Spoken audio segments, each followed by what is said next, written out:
have. So let's go ahead and get started. If I haven't met you guys yet, I'm Andrew Stout. I'm the Public Services Librarian.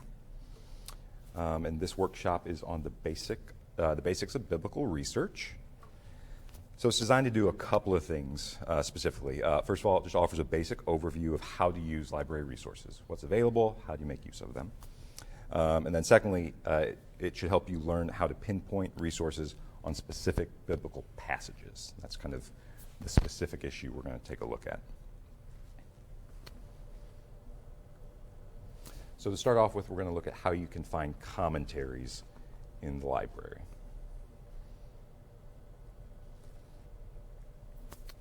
A really good place to start is guides for commentary guides. We've got some of the guides that we offer in the library here. We've got John Evans's A Guide to Biblical Commentaries and Reference Works.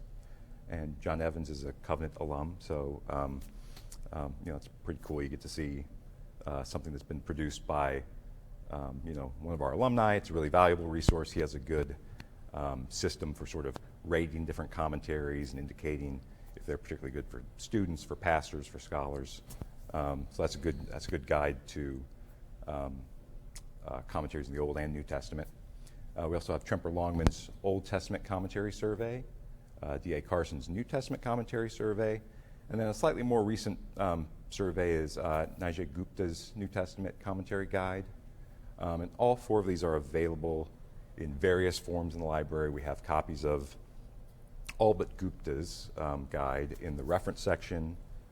We have copies of all of them in the stacks to be checked out. And we have ebook copies of all but John Evans's guide. So there are various ways you can get a hold of those commentary guides. And they just offer good summaries and evaluations of different titles. Another resource we have for evaluating commentaries is the library's commentary guide on our website under the Guides and Help section. We also have handouts available in the library that highlight kind of major commentaries and where you can find them on the shelf. So we're going to go ahead and take a look at the commentary guide on our website.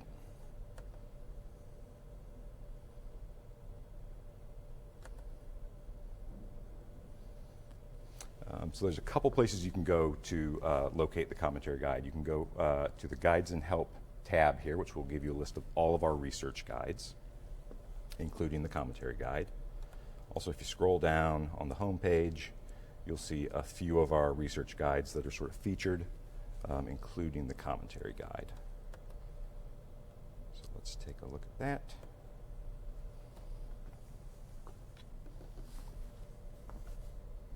So this guide is prepared as a quick reference tool that highlights a selection of important commentaries on each book of the Bible.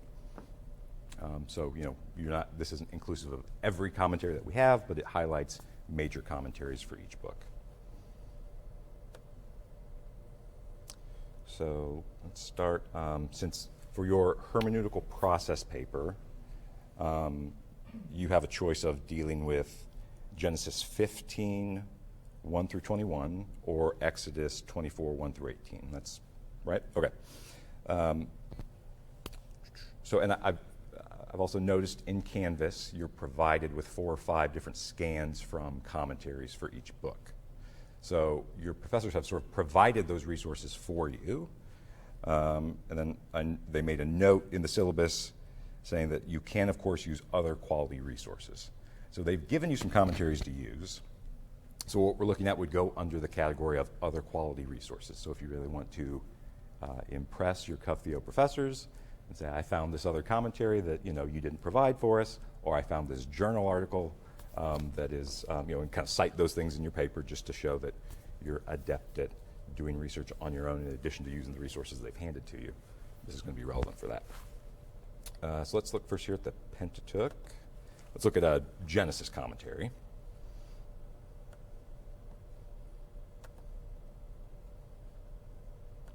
So this is our commentary guide for the book of Genesis. I'll point here the call number ranges. So if you click on these, you'll get a more kind of comprehensive list of all of the commentaries available in the library on the Pentateuch, So you've got about 20 resources there. And then similarly, we've got a link to more commentaries on Genesis.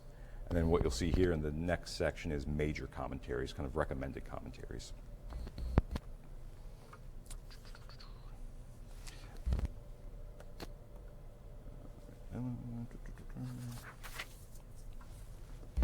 All right, so if you also on this box, you see we've got some different tabs here. So we've got print books, ebooks, and then if you click this citation tab, it will show you how to cite each of those commentaries that's listed. We'll give you the proper citation. Let's look first at the print tab. And let's look at Victor Hamilton's commentary on the book of Genesis. So this is a 2-volume commentary, so you'll see 2 records, one for each volume. If you were using this for this assignment, you'd be using volume 1, chapters 1 through 17.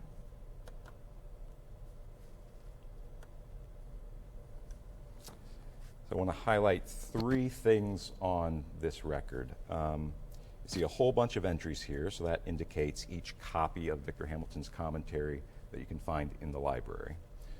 So if you look at this location heading, you're going to see 3 different locations. Covenant Seminary reference, and there are 2 copies of the book in the reference section.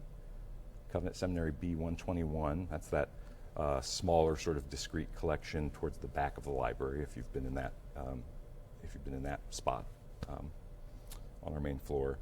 And then Covenant Seminary stacks. See, we've got 3 entries for the Covenant Seminary stacks. So those are the circulating copies that you can check out for 4 weeks at a time. So that location will tell you where in the library you can find a commentary. Then the call number will tell you specifically where on the shelf that commentary is located. And then the status heading will tell you if that book is available, how that book is available. If you can, like with the reference copies, they're library use only, so you can use them on site. And then these other copies are available to check out. If a particular copy is checked out, instead of seeing that available status, you'll see a due date. All right, so those are print copies of Hamilton's Genesis commentary. Going back to the guide here, we'll take a look at the eBooks tab. And so any of those major commentaries, this is a shorter list than the print than the print list. But any of those major commentaries that we have ebook copies of, we make a note of that here. So let's take a look at the ebook copy of Hamilton's commentary.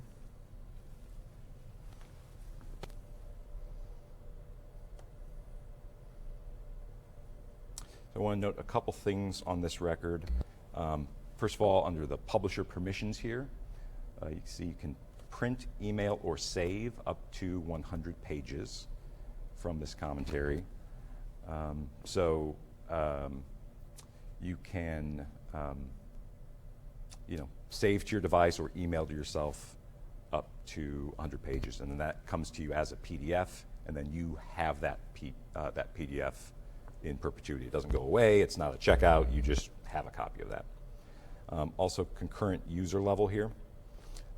You'll see different concurrent user levels on different ebooks. This one has 6 copies available, so up to 6 people can use it at a time. So you shouldn't have any trouble accessing this, even if, say, other people in your class or another class are making use of the commentary. There are a good number of copies available. You'll also see, you'll see 1 user, you'll see 2, 3 users, and on a lot of them you'll see unlimited users.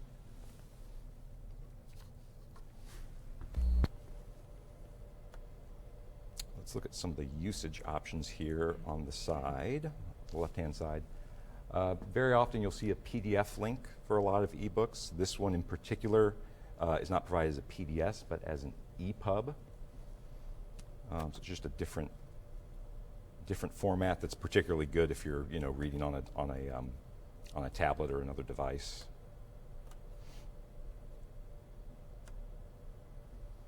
And again, you see the publisher permissions here about the number of pages that you can save or email. And you can skip through to different parts of the book by using the side navigation there, the table of contents.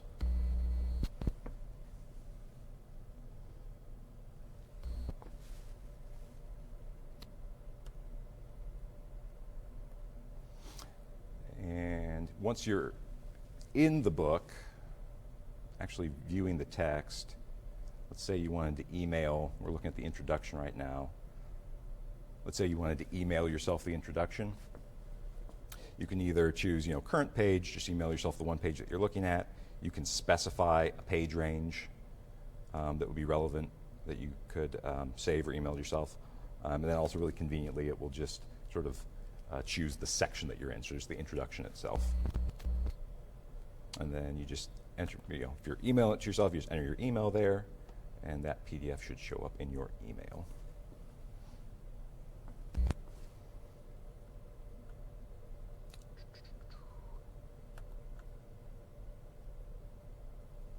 So that's the full text option if you are, if you're in the record for the book like we are now. There's also this full download option.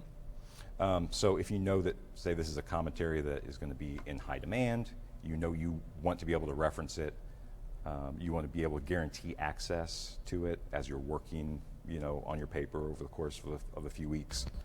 The full download option allows you to download the book to your device for a specified period of time, usually 2 weeks. And that's going to ensure that you're not locked out from using the book, because if there are multiple people, say this had a 6 users limit, you're never going to be that seventh person who can't use the book because everybody else is using it. So the full download option, there are some steps involved in the process to download the book, including creating an account with EBSCOhost and downloading some software that they want you to use to read the book. And to make that process a little bit easier, we do have a guide for downloading ebooks. So if you go to our guides and help section here,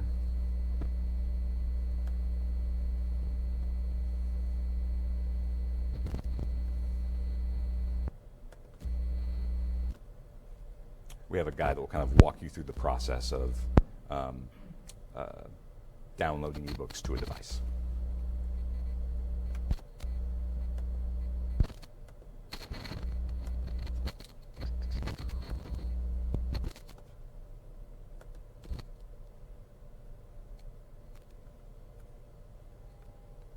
And there's the link to that, the guide for downloading ebooks. Okay, so now we're going to talk about a couple other ways to get a hold of books apart from the collection here at Covenant. The first thing to talk about is MOBIUS. MOBIUS is a regional consortium of libraries that allow fast and easy interlibrary borrowing. Have either of you guys requested MOBIUS books at this point? Okay, so this is something we really encourage everybody to do, even if you don't use it for this assignment, which may not be necessary. I'd say take what we're looking at, go search around in the MOBIUS catalog and find anything that looks interesting to you, be it a novel, something on biblical studies or theology. Put in a MOBIUS request, see how the process works. It's a really great resource to take advantage of while you're here. So we're going to talk about what that is a little bit. So this map shows you the different libraries, different institutions that participate in MOBIUS. They're primarily in Missouri. There are some libraries you see in Arkansas, in Iowa, in Oklahoma. Actually, there are others that aren't even included in this map because it is pretty expansive. But it's primarily Missouri libraries in Missouri.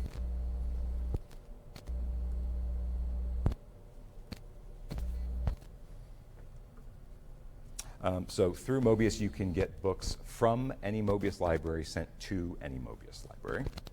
You can get items delivered in 3 to 5 business days, and then we send you an email when the book is available at the front desk for you to come and check out. You can also go and check out items in person at any MOBIUS library using your Covenant ID as your library card. Especially right now, I always tell people you probably want to call ahead to the library you're going to before, because some places do still have some COVID-related restrictions. So it might be a good idea to call ahead if you're going to use that in-person option. Other institutions that participate in MOBIUS. We have seminaries like Concordia, Kendrick Glennon, Midwestern Baptist, and Southwestern Baptist. There are also universities like Washington University, St. Louis University, and the University of Missouri. So that through MOBIUS we have access to a lot of really diverse collections.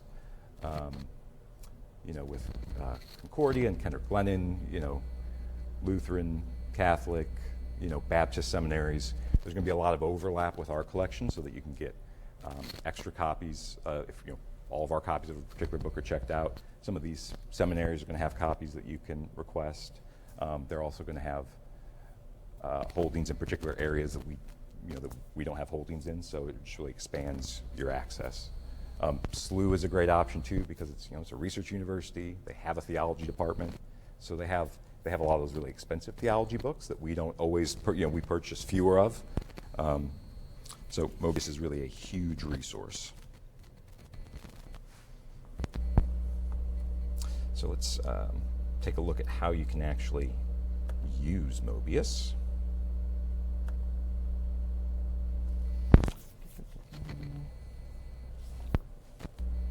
Okay, let's say you're looking for commentaries on Leviticus.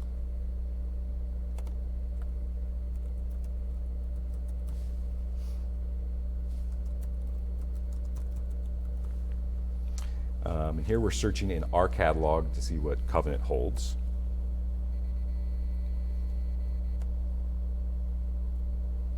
So in the second record here, this is the Leviticus 17 through 22 commentary in the Anchor Bible series.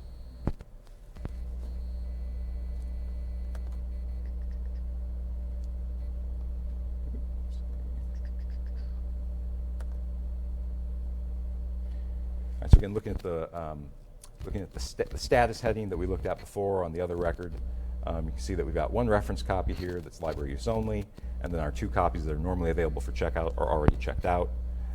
So there's not a copy immediately available to me to check out. This is where MOBIUS can come in and be relevant. If you click the Search MOBIUS link here, it's going to carry that search out to the MOBIUS catalog and search across the collections of all the other libraries in MOBIUS to see who else owns a copy of that book.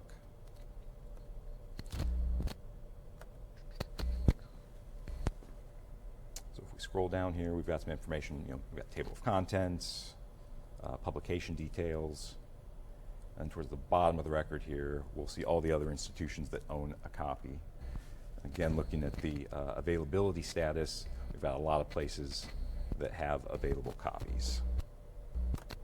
So if we go back up to the top of the record and hit the Request It button, it's going to ask you to choose your library, so the library that you're coming from, which in this case would be Covenant.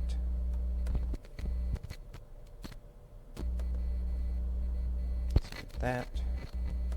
It's going to ask you to enter your first and last name, and then your ID number plus your campus code. So that's going to be the number that's printed on your student ID.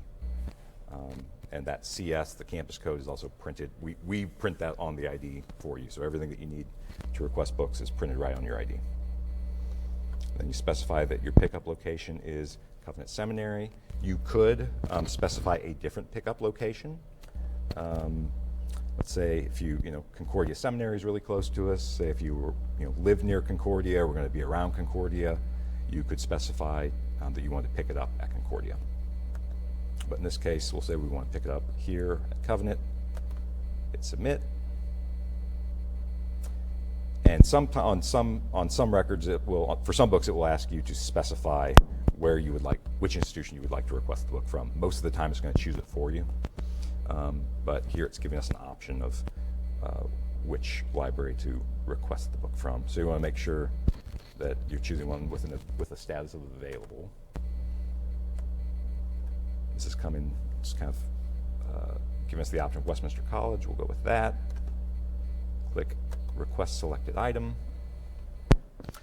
And then it tells us that the item has been requested, and you'll be notified when the item is ready for pickup. So you'll get an email when that one is available for you at the front desk.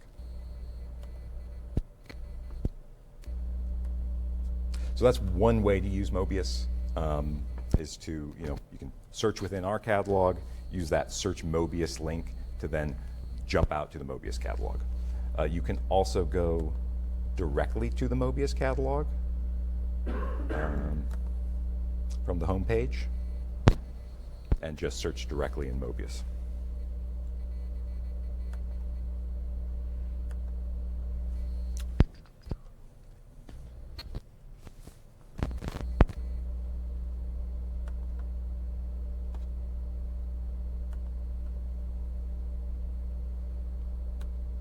So MOBIUS is a resource to give you more access to more titles.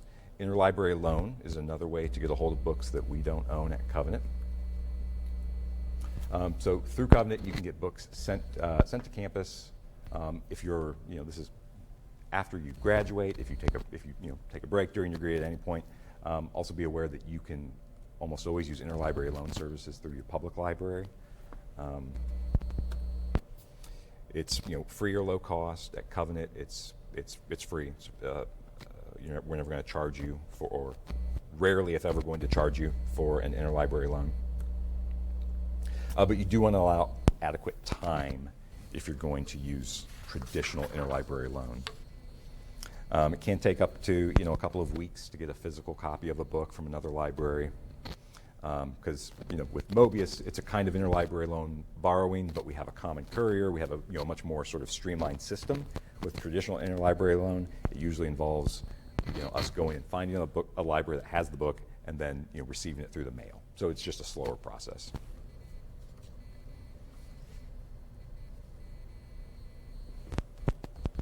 All right, let's look at one other.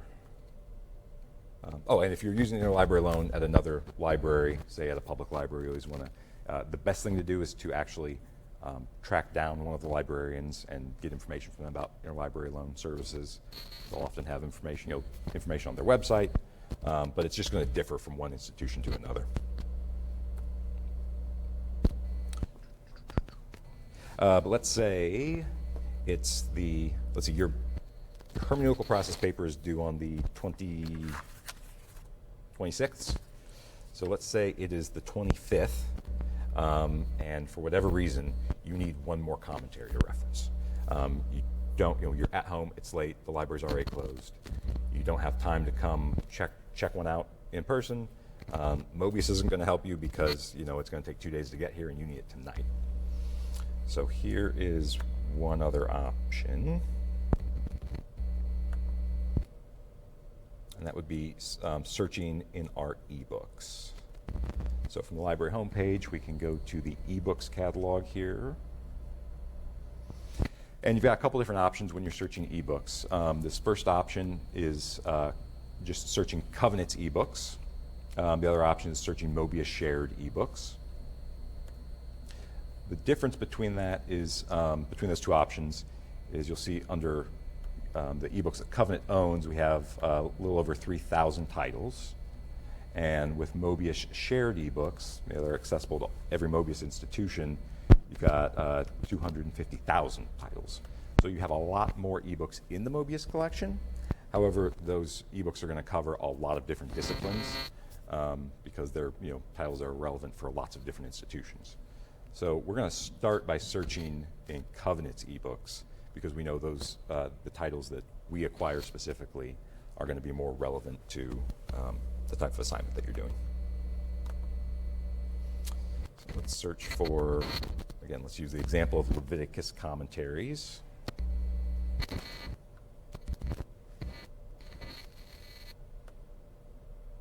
You're going to get a list of 53 relevant resources that should be immediately available to you. Let's take a look here at J. Sklar's Leviticus commentary. So we've got the record for the book, giving us information about the title, and then we can click the link for online access.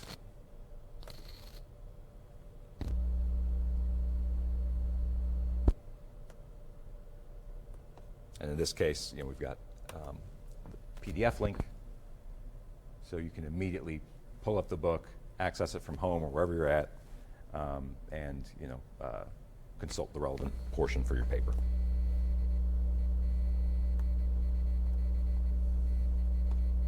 So that's a quick, immediate way to get a hold of some sources from wherever you're at.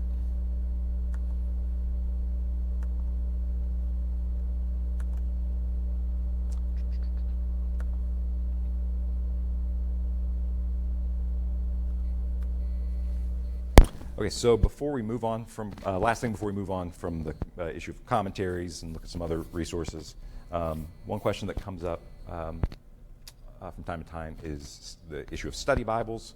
So for a paper like this one that you're going to be working on, students will often start with looking at the passage in a study Bible like the ESV Study Bible. And of course, those study notes can be really helpful. But then the question becomes, okay, so if I found something helpful in the study notes, can I cite that in my paper, and how would I cite that in my paper? So the standard answer to that first question is you are typically not going to want to cite the study notes from a study Bible in an academic paper. It could be very relevant information. It could be very helpful to you in the process of getting acquainted, getting more familiar with the passage. But there's a better, in all likelihood, there's a better resource for you to cite. So, again, using the example of Leviticus, if you find some study notes in the ESV Study Bible that are really helpful, you can go to the front of the Bible to see who the contributors are to for the study notes for each individual book. In this case, J. Sklar contributed the study notes to the Study Bible, so you can go then track down Jay's commentary on Leviticus. And that's going to be pretty standard. If someone's writing the study notes for a study Bible, the reason that they're qualified to do that, chances are, is that they've written a commentary on that book of the Bible. Okay, so we've dealt with the topic of commentaries and how to find those, different ways they're available. Now we're going to look at finding some journal articles. And this, in particular, for your paper, is going to be something that could be a really helpful supplemental resource to the resources that you've already been given. So where do you start to find scholarly articles? I'll highlight four primary databases here that you can find scholarly articles. The Atla Religion Database, the New Testament Abstracts, Old Testament Abstracts, Religious and Theological Abstracts. So Atla is your kind of primary resource for getting full text access to articles on religion and theology. If you searched in each of these databases that we provide access to on our website, you're going to see there's a whole lot of overlap. You're going to get a lot of the same results, but there will be some results that are unique to each individual database. Yeah.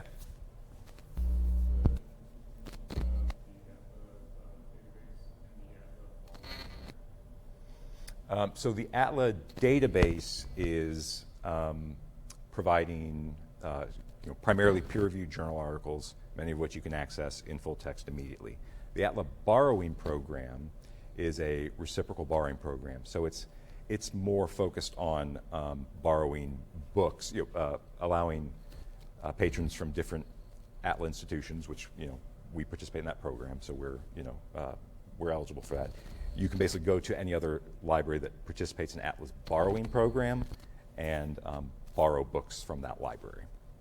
So that's the basic distinction, is the Atla database is providing electronic resources, primarily scholarly journal articles, and the borrowing program is allowing you to borrow physical items in person at other libraries that participate. Yeah, does that make sense?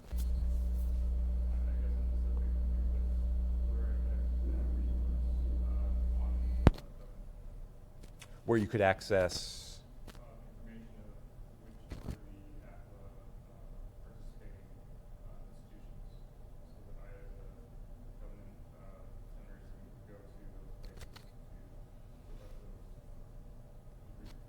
So We have a specific guide on the site for the borrowing program that shows you a map of other institutions that participate, so you can get kind of a snapshot of where you could go to borrow books in other libraries. The reality is that that program is most relevant for online students who don't live in the St. Louis area, because as someone who's on campus, you are an on-campus student? Yeah. So through MOBIUS, you've got a lot of institutions locally that you can go and sort of borrow from in person. ATLA is more kind of dispersed and national.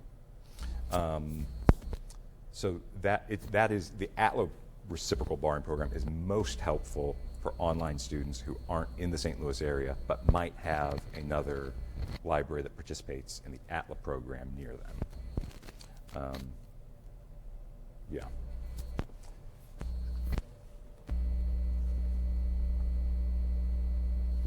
So all 4 of these databases are supported by support scripture searching by scripture citation. So we're going to go ahead and get into ATLA and look at how scripture citation searching actually works.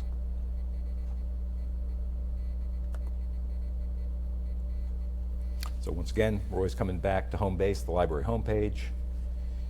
If we switch from the library catalog tab here to the articles and databases tab, we can do a quick search across several of our kind of heavily used databases. What I'm going to do is click the View All Databases link.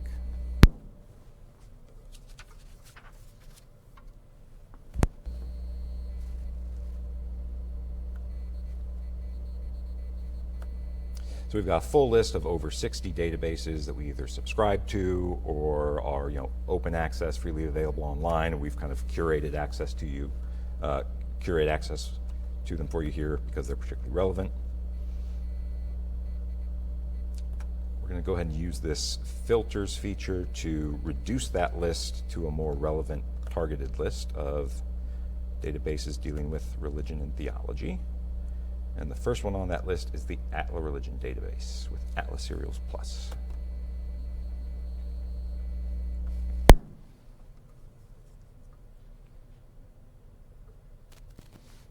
Okay. So we will jump back to the ATLA database here in just a minute. We're going to leave that tab open and go to, once again, go to our guides and help section. And under guides and help, we have a research guide for finding articles on a Bible passage.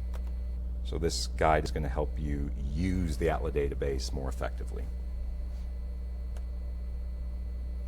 So on this first page, we've got sort of an introduction to the problem or the challenge of searching for scripture citations within ATLA. And I mean, stated shortly, the database has a hard time recognizing Bible citations. So, Ephesians 5, 1 to 11, it has a hard time identifying exactly what that means and which resources in the database are relevant. So to help you clarify the process, we detail a couple of ways to search for journal articles on a particular biblical passage. Strategy 1, using the ATLA Hierarchical Scripture Authority, is kind of the quick and easier way.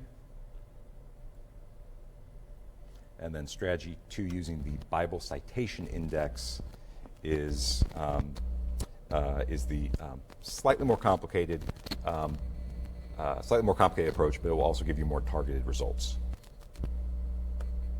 I will highlight, if you scroll down to the bottom here, ATLA provides a quick video, 4 minutes long, and it runs through the process of building a search, and it gives you 3 different ways for putting together a scripture citation search within the database. So, that's good for you to know that that's there. You can reference that at any point on your own.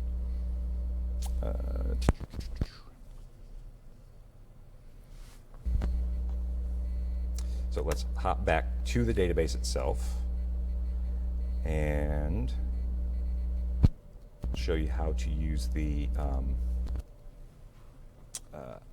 Bible citation search. So we're going to go to the More tab here and click Indices.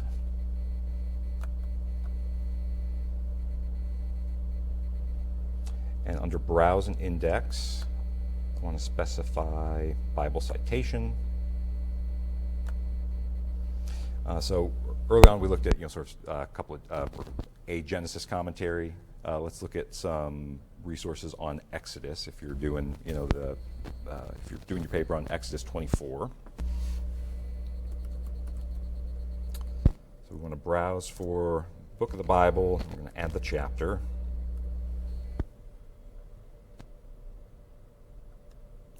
Hit the browse button. And then this is going to give me a list of pericopes, of biblical passages. If you see a passage listed here, that means that there is a resource within the database that deals with that particular passage of Scripture. So to kind of build my search, I'm going to go through and highlight, select everything that's relevant to the Bible passage I'm looking at. So I want to include any article or resource that deals with Exodus 24 through 31. And then the range of verses you would be working with is 1 through 18, right? So I think all of these are going to be relevant.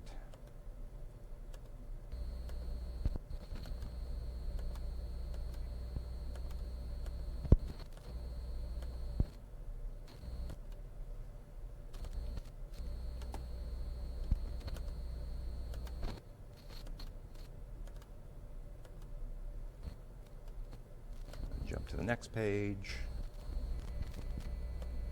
I'm going to highlight everything that's in that chapter 24, verses 1 through 18 range.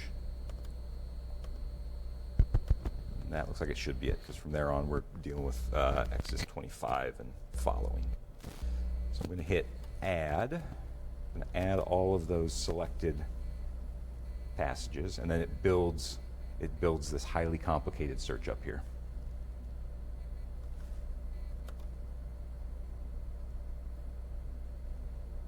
All right, so now I've got a bunch of results that should be relevant to that passage. You see I've got 83 results. To narrow that down, get a little more targeted, I'm going to use the limiter here off to the side and limit just for English language resources.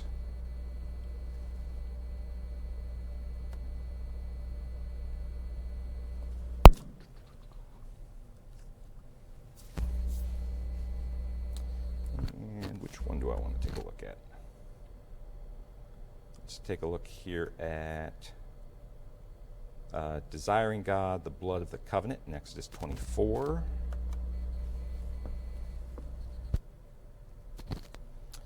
So this is an article in a peer-reviewed journal. It comes from the Bulletin of Biblical Research.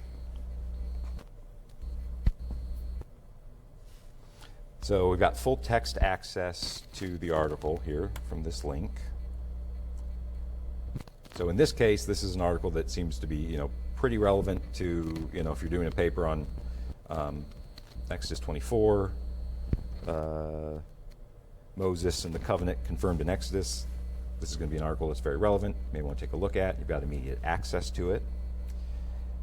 If you did not see that, hold on. In the event that this PDF link is not there, which will be the case, you're going to find some results where you've got a record like this, but you don't have a full text link on the record. It can provoke the question, well, why are you showing me the record for a resource that you're not actually providing me with? Well, in that case, you can hit this Find Full Text at Covenant link.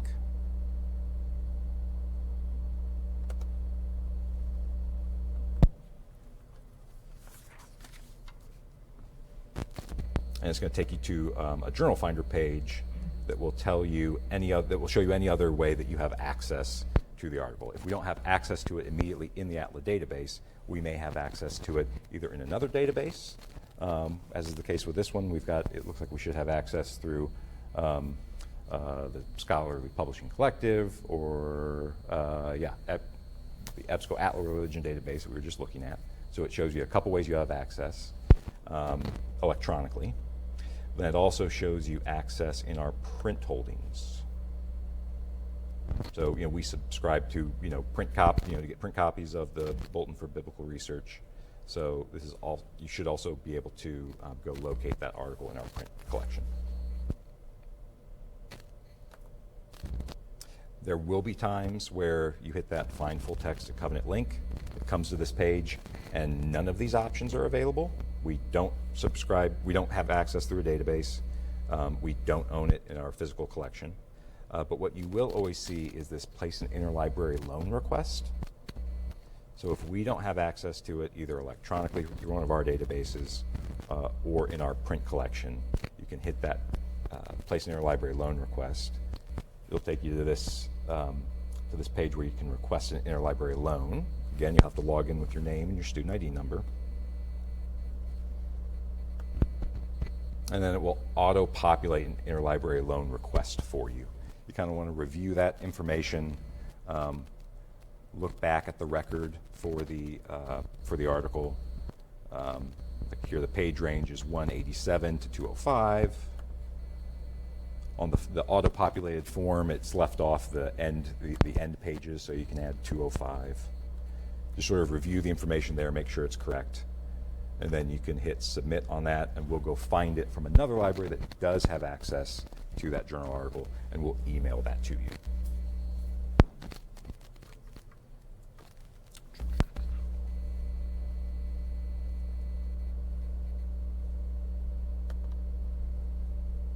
So that's actually, real quick, let's just take a look at one other,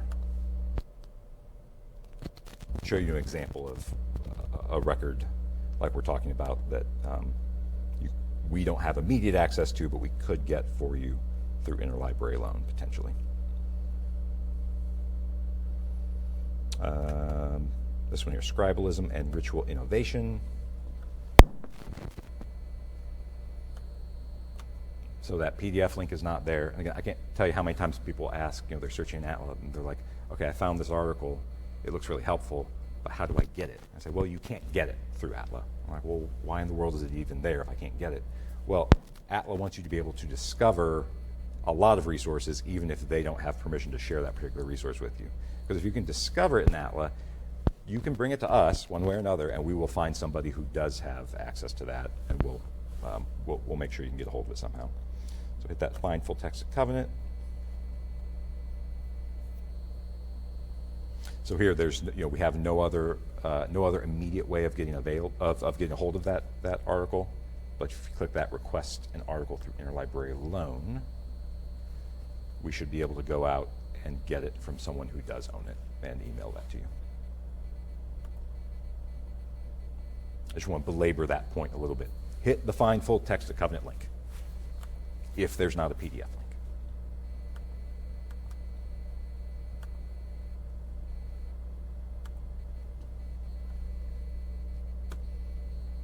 Okay, so we've covered two particular kinds of resources: commentaries and scholarly articles, and different ways you can get a hold of them. To end here, we're just going to talk a little bit about identifying good academic resources. So these are two publications put out by Covenant, Covenant Magazine and Presbyterion, a Covenant Seminary Review. Of those two resources, which would be the academic resource?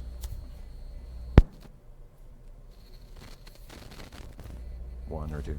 Two, right. Presbyterion is a scholarly journal, a good way to, a superficial but fairly reliable way to tell which is the academic source. The fact that Presbyterion is more utilitarian in its aesthetics, its presentation. Covenant Magazine has a great photo. It's more visually appealing, but it's much more it's a more popular resource for a broader audience. So you're probably not going to be citing anything from Covenant Magazine in your papers for your classes. One note on Presbyterion: We didn't look at it in ATLA, but we used some different limiters to, the English language limiter to reduce the number of, to specify the number of the types of resources we want to find. One of those limiters is the peer review limiter. So if you want to look at just articles that are published in peer-reviewed journals, you can do that.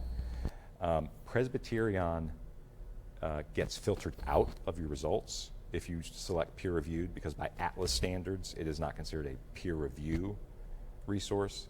It is an academic journal, but it's not peer-reviewed as thoroughly as some journals are. So if you're if you want to include any potential articles from some of our professors or other people who publish in Presbyterion, look at the results before you hit that peer review button, because it will filter out any results from Presbyterion. And what do we mean when we talk about peer review? Peer review means that the resource is approved by one or more experts in the field. It involves a careful review of an article by other scholars in the field before the article is published. It helps to ensure quality. So ideally, peer review articles should be more trustworthy. Peer review is not a perfect solution. Mistakes do slip through, errors are, not caught at times. But it does help ensure the quality of a resource. We looked at a couple magazines and journals of these books. We got 2 books here on spirituality, but which of the 2 would be the academic source? Again, it's number 2.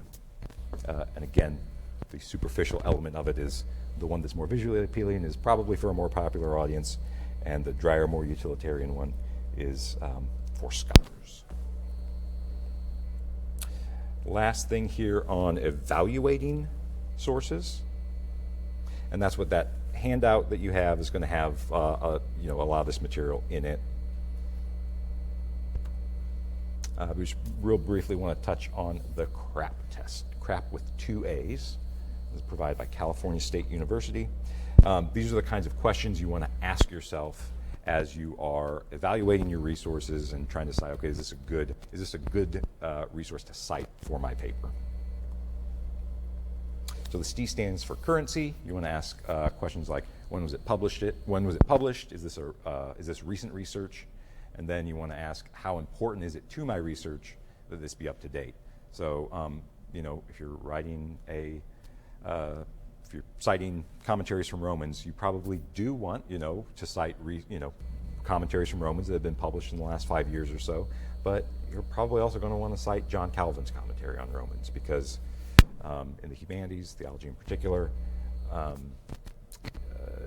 older resources are going to continue to be relevant, unlike in the sciences. So you want to ask yourself, is it a recent resource, and how important is it that I have recent resources for my particular assignment? You ask a question about relevance. How does this resource relate to my question? Who is the intended audience? For commentaries, you want to ask, okay, is this like a devotional commentary for kind of lay readers? Is it a scholarly commentary? Is it for pastors? Is it for scholars? Is it written at an appropriate level? You want to ask questions about the authority of the person who produced the person or the institution that produced the resource. Who is the author, publisher, source, and/or sponsor? What are the author's credentials? Do they have a PhD? Why is the author qualified to write on the topic? Second A is accuracy. What is the source of the information? Is there supporting evidence? Has the article been peer-reviewed? So does it pop up in that peer-reviewed, when you apply that peer-reviewed feature in ATLA? It gives you an indication it's going to be more reliable. Are there errors? So you want to kind of be on the lookout for those kinds of issues. And then finally, purpose. Why does this exist? Is it fact, opinion, or propaganda? Does it seem objective and impartial, or is bias evident? One thing is, if you're, again, just think in terms of commentaries like we have been, if you see a commentary that's been published from Erdman's or Baker Academic, so like, okay, now that's an entity that I recognize, I know that they're reliable. If you don't recognize the publisher, you're going to want to ask these questions in particular. Okay, is this objective and impartial? Is this just somebody who has their own agenda, who's just publishing a book that doesn't take into account other perspectives? So those are the kinds of questions you want to ask yourself to evaluate your resources. And then very final thing is the theological perspective. So to evaluate the theological perspective of a particular resource, particular book, you can look at things like the table of contents, prefaces, introductions, and conclusions, bibliographies and indices. Who is the author citing? Are they citing only sort of Lutheran theologians? Are they citing just Roman Catholic theologians? That way you can get a sense of what perspective they're coming from. Also, reviews of a book or resource can be really helpful. In the Atlas Religion database, you can search for the title of a book, particularly a more recent book, and you'll get book reviews from academic journals. So in addition to the scholarly articles that you find in journals, you'll also find the book reviews that show up in journals in the Atlas database. So that can be helpful. Publisher's website can give you information about a resource. And finally, and this is not necessarily a last result, although it kind of appears to be, as I've got it listed here, but ask a librarian to help you find more information. We're not necessarily going to just give you all the answers because we don't know all the answers off the top of our head, but we're going to help you figure out how to get more information and find the answers you're looking for. So if you have questions, shoot them at me.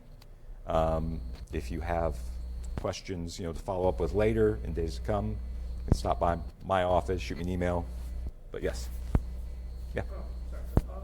With the six, let's kind of go way back to when we talked earlier about Yeah. the six, limits of number of people that can access something. Mm-hmm. How does that how does that work necessarily? And is it, so is that just for printed text? Is that just dealing with just printed text, or just for the online articles?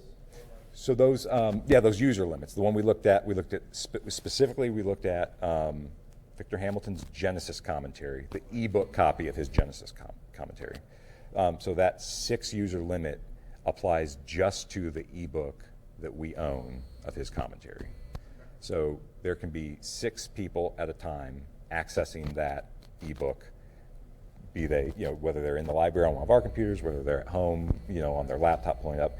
6 people at a time can access it. If the 7th person tries to open that link to look at the book, they're going to get a message saying that this is unavailable right now. So that's kind of how the user limits work on ebooks specifically. Why is there a reason for that? Yeah, I mean, there's if you think about it, if we buy a physical copy of Hamilton's commentary, which we do, we have a bunch of copies of it. One person at a time can use that. So publishers put those kind of limitations on ebooks as well. We've paid one price for it, so most of the time they don't want it. The publisher doesn't want everybody and their brother to be able to look at it at the same time. Gotcha. So some ebooks that we have, particularly the ones that are purchased collectively by MOBIUS, all the MOBIUS institutions go in together and purchase ebooks.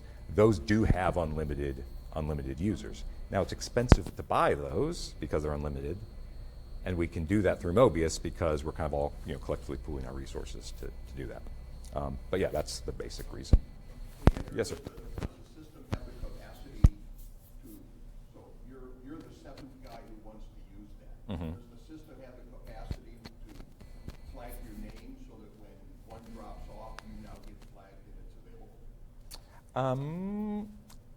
Not that I am aware of. Steve, do you? I mean.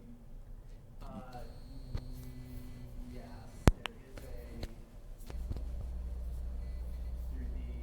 I haven't looked at it in a while, but through the checkout function, I believe there is a Okay.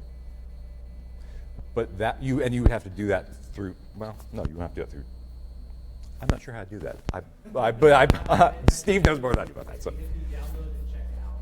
Okay, yeah, that's. No copies are available. It'll ask you to sign in. Yeah.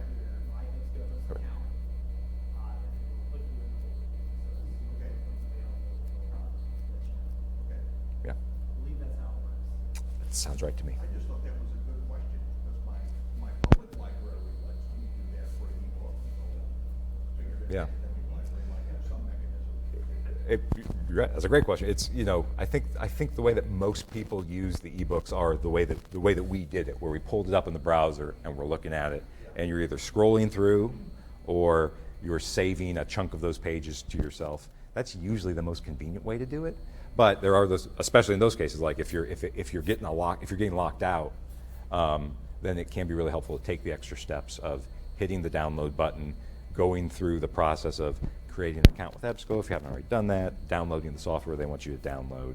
It's a little bit of a hassle, but it's nothing, too laborious. Instances and So. guys, folks going in and out. I mean, you might be the seventh one in the queue, and in 27 minutes, 2 other people are out of there. That's very often, yeah. If you get locked out of it at one time, very often you're going to be able to check back, within an hour or so, and it's going to be available. That's more often than not the case.